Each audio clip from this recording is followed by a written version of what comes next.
Y'all doing well? Amen. All right. So we are, today, we're going to finish the Sermon on the Mount. All right? That's 6 months in. We're going to knock this bad boy out. And then next week, we're going to move into Matthew chapter 8, where we start to get into some of the miracles of Jesus. So it's going to be a shift. This one sermon, for 6 months on and off here. But last week we began at Jesus started the close, right? He started his closing to the sermon, right? The band came up on the mountain and started playing softly behind him, right? And he's kind of walking us through this. And he begins with, or kind of ends with this Matthew 7, verse 13. There are Bibles in the back on that side of the room. I also brought another as a Message Bible. If you haven't read the Message Bible, it's a beautiful read. But I'm going to quote some from the Message. So if you've ever never seen it, it is back there if you want to mess around with it. It's fun to read. So Matthew 7:13 says this. This was last week. Enter through the narrow gate, for the gate is wide, and the road is easy that leads to destruction. And there are many who take it. For the gate is narrow, and the road is hard, which leads to life, and there are few who find it. And so what we're going to see in the rest of this closing is actually, so there's this narrow road, but then there's going to be it's going to keep getting progressively narrower. That Jesus is going to walk us through some things that are on this road. Once you're on the narrow road, there's going to be some things that come up that you ought to watch out for. And so the road's going to keep getting narrower. But remember what we said is that you can't not choose hard, right? It's the hard road leads to life. The easy road leads to destruction. So they both have hard, right? But if you choose hard, if you don't choose hard now, it comes back later, bigger and with interest, right? So Matthew chapter 7, verse 15, this is where Jesus picks up. It says, "Beware of false prophets who come to you in sheep's clothing, but inwardly are ravenous wolves. You will know them by their fruits. Are grapes gathered from thorns or figs from thistles? In the same way, every good tree bears good fruit, but the bad tree bears bad fruit. And a good tree cannot bear bad fruit, nor can a bad tree bear good fruit. Every tree that does not bear good fruit will be cut down and thrown into the fire. Thus you will know them by their fruits." And so you can see kind of this second narrowing then is like once you're on the pressing road, once we choose the path that Jesus kind of has called us to, there's going to be things that always want to pull us off the path. And we said last week that this narrow path has a lot of exits, right? It's always trying to get you off, right? You're always trying to get off the road and go another way and get into this easier road instead of this pressing road. But one of the things I wanted to make clear about kind of the wolves in sheep's clothing, because you've heard this phrase, right? Like this is a common phrase. But one thing we don't think about is like the wolf knows it's a wolf in sheep's clothing. Did you get that? Right? The wolf knows what it is and knows that it's pretending. And so I say that for two reasons. One, I don't want you to wonder if you're a sheep in wolf's clothing. Right, because that's not. Sometimes you can like, am I really? Is this? This isn't about you if you're not sure. Like the wolf knows that it's a wolf, but also this phrase gets thrown around, I think more than it ought to, because not every preacher that doesn't agree with your theology is a wolf in sheep's clothing. Can we agree on that? Right, but it gets tossed around. Like, as soon as you disagree with someone, it's like wolf in sheep's clothing. It's like, no, you just disagree. All right. Right, so there's some of that stuff. The goal, though, is to identify them when we see them, right? But here's the nice thing: is the verse 16 says, "You will know them by their fruits." Right, so it's not like you might figure it out, or you it's going to be hard, or you're not going to be able to relate that. It's like no, Jesus is like you're going to know them, right? You're going to be if you take a little bit of time. You will see them and you will know them because of their fruits. You have to look a little closer, but it will be obvious. Now, here's the problem. 15 verses earlier, what did Jesus say? Don't judge. Remember? That was like 6 weeks ago, but don't. Matthew 7, verse 1. Remember, go back. It says, do not judge, or you too will be judged. For in the same way you judge others, you will be judged. And with the measure you use, it will be measured to you. That's 15 verses earlier. And so it's like so Jesus, what is there's got to be a difference, right? You're not going to contradict yourself, 10 sentences later or whatever it is, right? So what is the difference there? It's not a contradiction. Judgment, we said this a couple weeks ago, judgment has a finality to it, right? When the judge says something, it's done, right? That when the judge it's final. And so when we judge people, we're making final decisions about them. That's the difference, right? It's like, this is this person is awful. This person is this or that, right? Those are kind of judgments that we're putting on people. And so God's like, hey, you might not want to make final decisions about people unless you want people making final decisions about you, right? So this is not so much about judgment. It's a call to inspect those who are on the narrow path with us, right? So there's an inspection that happens on this path. I'm going to look at your life. And so here's the difference. When we're assessing other people and their fruit, which is what this is saying, right? It's not for them. We're inspecting them for us, for myself. Before you let people speak into your life, and that's what we're talking about. Before you let people tell you about your life or how they think you should live or what you ought to be doing, right? Because there's a line of people ready to tell you what you ought to be doing. Jesus is saying, hey, make sure that their life has some fruit to it, right? Make sure that if their life doesn't have fruit, then don't let them put their words into you, right? Don't allow that to happen. And so, you wouldn't give your money to a financial advisor who's broke, right? Right, and that's what it is, because they don't have the fruit. Right, and so anytime we're doing these, you ought to, before you let someone speak into your life, and that's why churches have, right, and they have all these other things to make sure that we just don't let anyone speak into your life, right? And so because we want there to be fruit, and that's what Jesus is talking about, that the wolves won't have fruit. Okay, so what is the fruit? I think it's. Paul, he gives us just a beautiful picture of deciphering good and bad fruit. And this is what I'm going to read from the Message, because I love the way that he said it. But it's Ephesians 5, verses 19 through 23. And so this is Eugene Peterson is the one that kind of reworked the language here, and I just love the way he said it. Since it's obvious what kind of life develops out of trying to get your own way all the time. Repetitive, loveless, cheap sex, a stinking accumulation of mental and emotional garbage, frenzied and joyless grabs for happiness, trinket gods, magic show religion, paranoid loneliness, cutthroat competition, all-consuming yet never satisfying wants, a brutal temper, an impotence to love or to be loved, divided homes and divided lives, small-minded and lopsided pursuits, the vicious habit of depersonalizing everyone into a rival, uncontrolled and uncontrollable addictions, ugly parodies of community. I could go on. He said that's the bad fruit. So if you're looking at someone's trying to pour into your life and you see a lot of this, watch out. Watch out. And then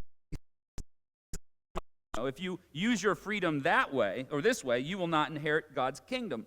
But, someone say, but, what happens when we live God's way? He brings gifts into our lives, much the same way that fruit appears in an orchard. Things like affection for others, exuberance about life, serenity. We develop a willingness to stick with things, a sense of compassion in the heart, and a conviction that a basic holiness permeates things and people. We find ourselves involved in loyal commitments, not needing to force our way in life, able to marshal and direct our energies wisely. Isn't that beautiful? That's the fruit. That's the fruit that being on the narrow road creates. That's what when we're pressed, that's what ought to come out, and that's what is created in us when we walk that road. And so what does their life look like? Because just because it sounds like someone has good ideas, right? I heard someone say, it was Wesley Huff. He said, confidence does not equate competence, right?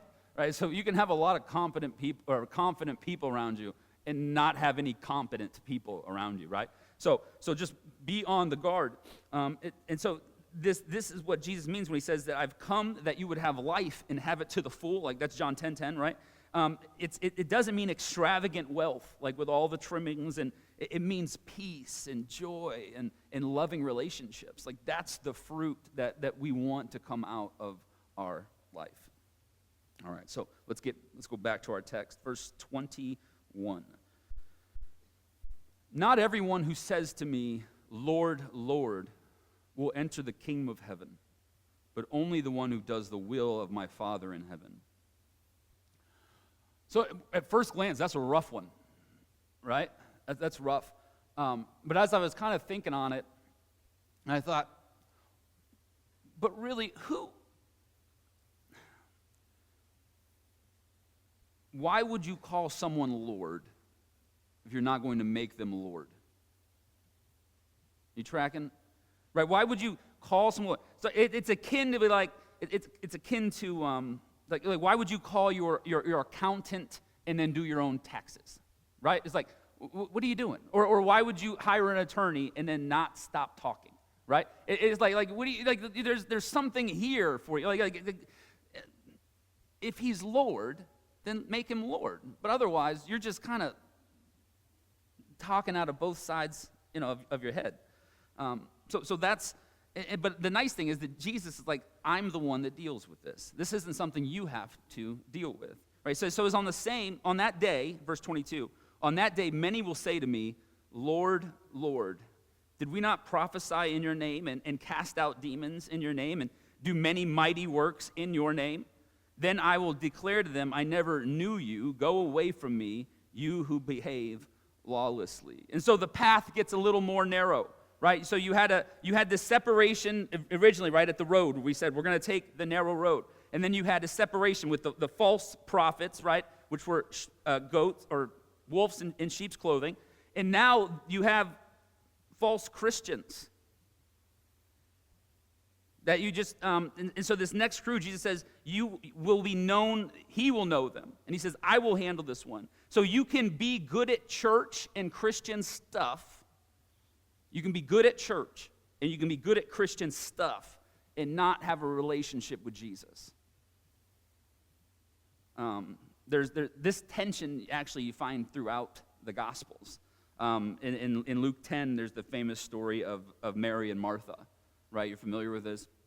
In Luke 10, so it says in verse 38, Luke 10, as Jesus and his disciples were on their way, he came to a village where a woman named Martha opened her home to him.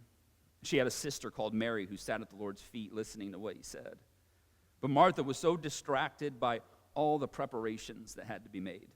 She came to him and asked, Lord, don't you care that my sister has left me to do the work by myself?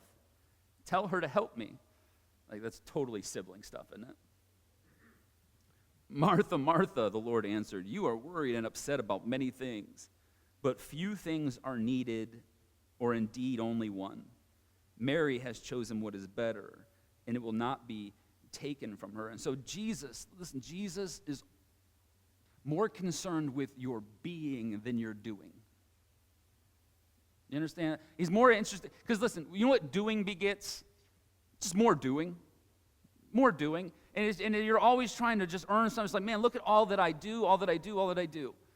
And you probably get an applause from people all the time because you are the doer. People come to you because you do stuff to get you to do more stuff, right? The people that do just tend to keep doing. And Jesus is more concerned with just being. I was trying to figure out how to explain this, but it's like, I almost feel like we know what it means to be present with someone. Like, you've been in a room with someone that's not present, right? It's like, and nowadays they're staring at their phone, right? It's like you are not here. You are not present. Like, you exist, but you're not here. And so that's what. And so here's what happens: when you're focused on Jesus, being present with Jesus leads to doing. It will lead to doing. But if you're always just striving to do, it leads you away from Jesus.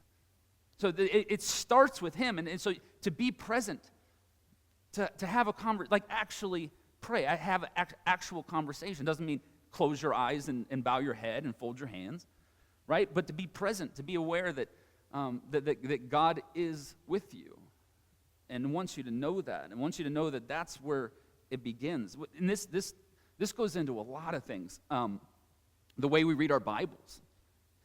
Like, you can read your Bible and not be present. Like, it's like, I'm going to get through this, right? I'm going to get through this chapter. I'm going to get through the New Testament. I'm going to read the whole thing. And it's like, did you? I mean, or were you present with it? I'd rather you sit at the same chapter over and over again and let God do something in you, rather than I'm going to get through this, right? And so that's the doing versus the being. And so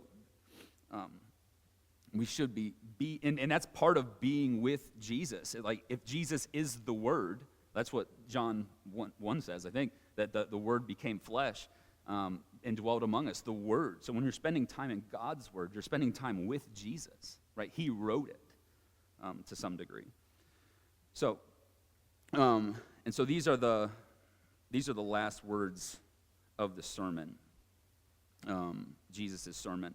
It says in verse 24, "Everyone then who hears these words of mine and acts on them will be like a wise man who built his house on a rock." So don't miss what Jesus is doing here, because this is the stuff that really ticks off the Pharisees and the Sadducees. He's equating himself to the law. Actually, he's actually putting himself above the law. Because here's what he should have said. Jesus, this is what you should have said. Here's the Torah. Obey the Torah, and your life will be good. Build your life on the Torah. That's the law. That's the Jewish law. He's a Jew, right? He's a Jewish teacher. Like, that's what you're supposed to say. But he doesn't. He says, right, this whole sermon, he's already been like, you've heard what the Torah said, but I say, right? Which is wild, right? Like, listen to me, not the law, right? Like, that's what he's saying. And so now even here, he's like, no, you build your life on my words. On my words, not the law. And it's like, this is why he gets killed. I know I just gave away the ending, but stay tuned, because something else happens. It's good. It's worth it. Stay in it. You can read ahead if you want.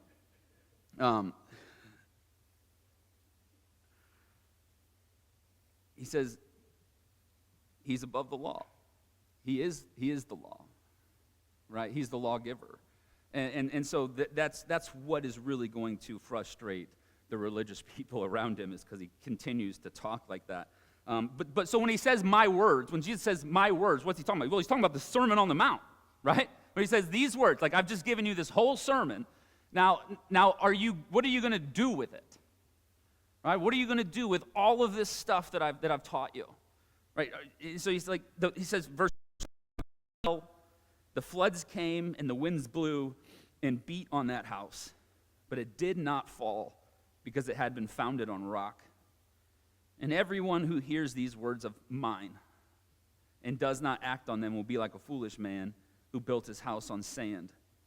The rain fell, and the floods came, and the winds blew and beat against that house, and it fell, and great was its fall.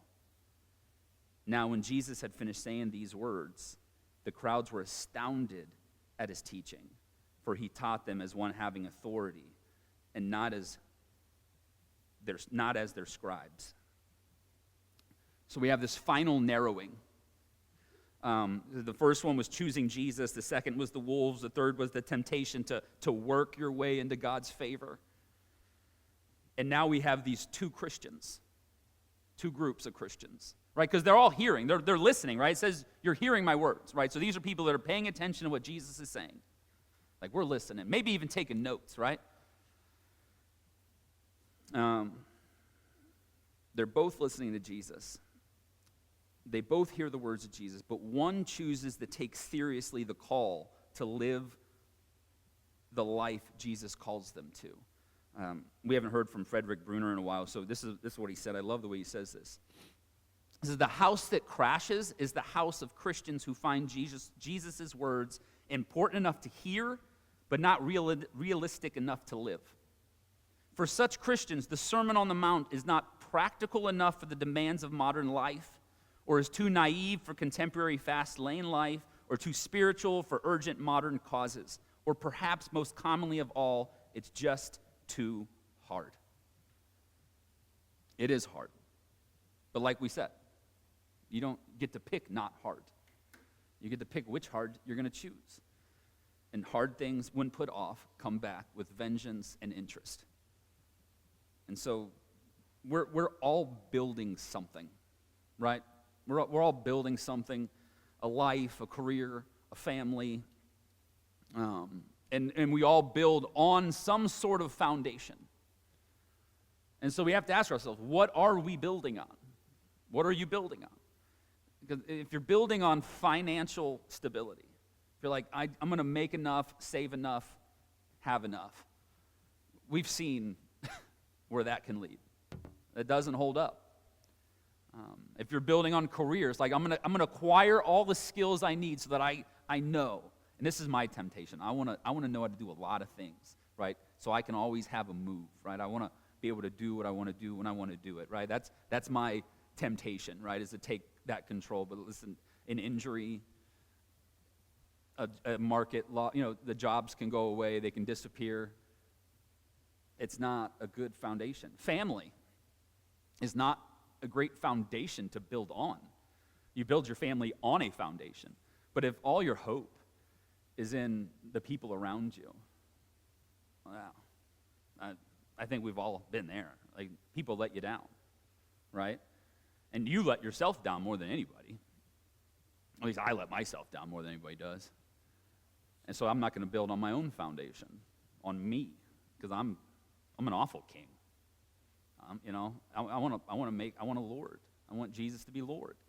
And that's a daily decision. Sometimes an hourly decision to make Jesus Lord. So I urge you, if you haven't yet already, put your faith in Jesus. If you've just been following at a distance, we talked last week about being at a safe distance and just watching. Get on the road. Get on the narrow road. On Christ, the solid rock I stand. All other ground is sinking sand. All other ground is sinking sand. Love you, church.